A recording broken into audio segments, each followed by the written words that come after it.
Welcome to Two Open Doors, the podcast that explores our power to open or close the doors of relationship with the important people in our lives. We hope you'll learn from and share your wisdom with our community. Thanks for joining us.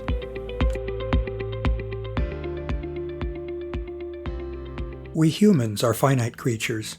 We have limited time, energy, and capacity for relationship. This can become very apparent in our efforts to create and maintain deep relationships. There are only so many hours in a day, and we can sometimes find ourselves overextended in trying to serve the sometimes clashing needs and desires of our partners as well as ourselves. The resulting stresses and pressures are especially evident in polyamorous relationships, in which interactions with multiple partners need to be equitably balanced and managed. In this episode, we'll explore the interactions between two key elements in intimate relationships: the extent of our emotional commitment to our partner or partners, and the scope of the emotional connections we try to maintain in our lives. We'll describe each of these elements, and then we'll take a look at the combinations in which they may appear in our close relationships. What does it mean to be emotionally committed to someone? From my perspective, commitment has to do with how much we invest ourselves in our partner. The notion of investing rightly connotes that we take some portion of our personal resources, such as our time or our energy or our availability for relationship, and we allocate those to a particular person. Because those resources are finite, this necessarily means that there's less of each available to subsequently invest in others. While it may be true that love is infinite, that doesn't mean that our ability to make that love tangible in the lives of the people who are important to us is also limitless. If you believe, as I do, that love is a verb, that is, that our partners can't really perceive and benefit from our love unless we actualize it in the things we do for and with our partners, then we would be wise to be very deliberate in who we make emotional commitments to and in what we effectively promise them. In a very real sense, when we make an emotional commitment to someone, we are sharing a portion of our heart with them. We certainly wouldn't want to disappoint our partner by breaching this commitment. Similarly, we wouldn't want to find ourselves torn by conflicting emotional commitments to different people. Those who are in an uncommitted relationship are obviously not incapable of commitment. Their current relationship just does not currently feature emotional commitment. That may come later, or it may never develop. Single people are currently either in an uncommitted relationship or they are not in relationship. In addition to considering where and how much emotional commitment to make in our relationships, we also face a choice of how we want to allocate our emotional connections. That is, we can choose to make commitments to entire populations of people, or we can focus on just one or perhaps a few. At least in my experience, there's a trade-off in how much depth of emotional connection one can achieve based on how many close relationships one focuses on. Again, that's a consequence of our finite capacities. In this case, our capacity for emotional connection. With one or very few people, one can go deep and attain a level of connection that greatly exceeds that of wider group connections. Conversely, connecting with a greater number of people offers a breadth of variety that exceeds that available in any single person or in a very small group of people. Our choice as to breadth of emotional connection reflects our personal goals, desires, and preferences. Different possible combinations of emotional commitment with the scope of emotional commitment can result in a very different emotional experience. No one such combination is right or best. Rather, a person's relationship goals and preferences may favor one particular combination. To explore this systematically, we can depict the interactions between emotional commitment and emotional connection scope as a four-quadrant diagram that shows the four different combinations of level of emotional connection with breadth of emotional connection. We will examine each of the quadrants of the diagram to get a flavor of the kinds of intimate relationships that each represents. At a high level, though, the bottom row of the diagram depicts single relationships, while the upper row represents committed relationships. For uncommitted, broad-scope relationships, that quadrant of the diagram depicts relationships that are uncommitted and which can span a large population of people. That's a good description for the relationships of people who are dating, presumably in search of relationships in which they may later consider becoming emotionally committed. As one type of uncommitted relationship, this class of relationship applies to someone who is single. A person may have this sort of relationship with multiple and perhaps many partners. Considering uncommitted, narrow-scope relationships, that quadrant describes relationships in which deep emotional commitment does not yet exist, but which may exist between a person and one or perhaps a few partners. That sort of relationship is exemplified by those who have progressed from dating to courting.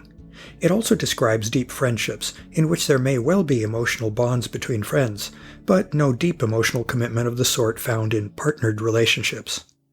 Because of the lack of deep emotional commitment, we can consider the participant in such a relationship to be single.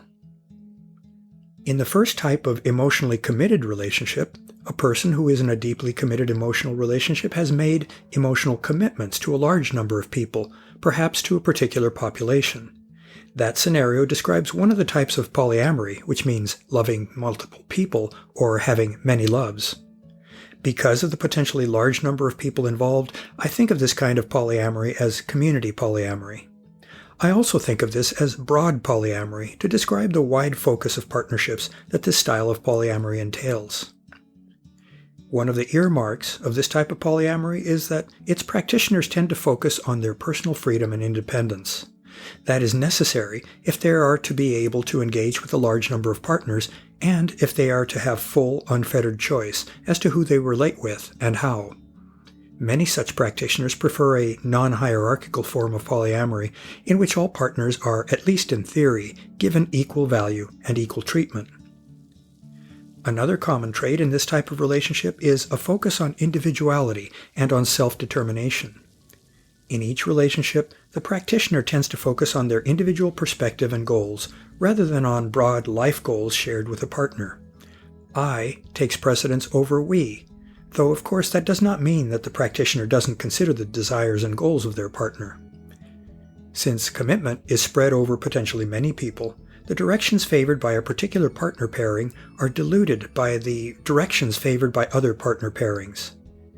That reality favors the common denominator that's shared across the multiple partners, which are the goals and directions of the practitioner.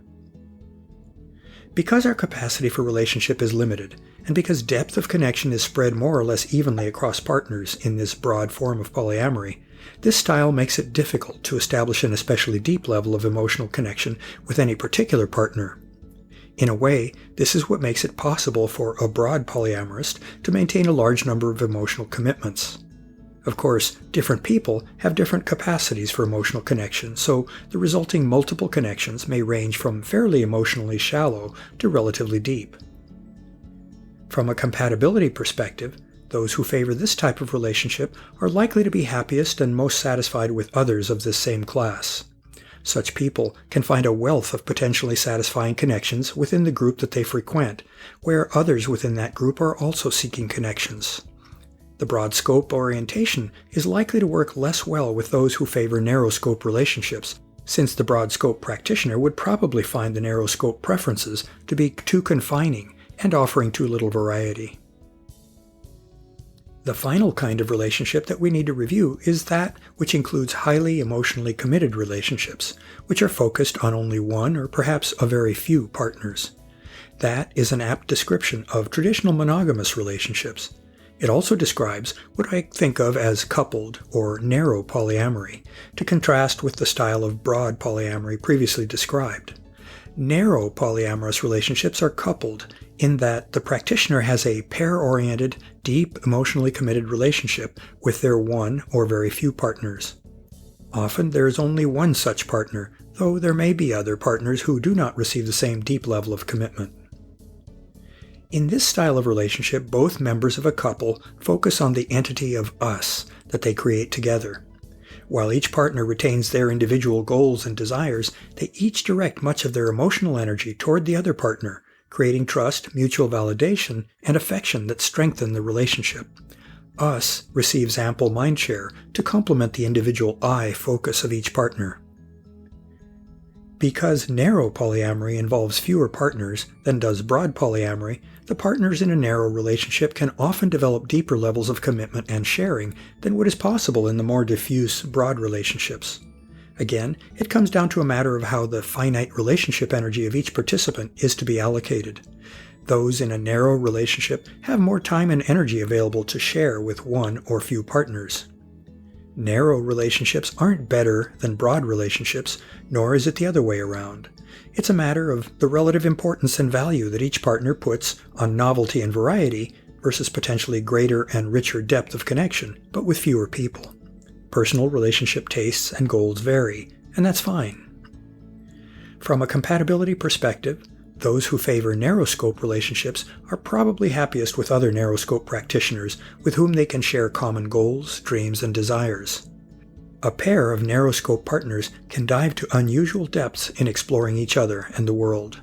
However, the narrow-scope perspective may not be especially compatible with the broad-scope perspective, which the narrow-scope practitioner may find too superficial or too uncommitted to be fully satisfying. In summary, there are several different ways in which people can exercise emotional commitment with differing numbers of people. Emotional commitment styles vary, in keeping with the personal preferences and goals of those in relationship. There is no one-size-fits-all style of emotional connection. To learn more about Two Open Doors and to engage with our community, I'd like to invite you to visit the Two Open Doors private Facebook group, the Two Open Doors meetup group, and the Two Open Doors website and blog at twoopendoors.com.